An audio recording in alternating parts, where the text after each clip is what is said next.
Hi guys, welcome back to Technoxity. This is Adnan Ahmed back with another video.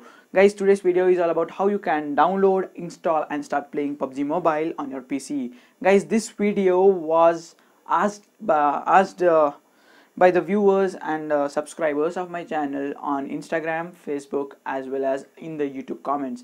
But I replied to them to just go ahead, search Google and just go ahead install and start playing the PUBG Mobile on your PC. But they asked for a complete tutorial, so here it is. And before getting started, let's have the question displayed on the screen.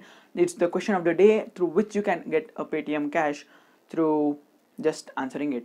So make sure you comment just once and make sure the answer is accurate and try to understand the question before commenting, because the second answer is not allowed.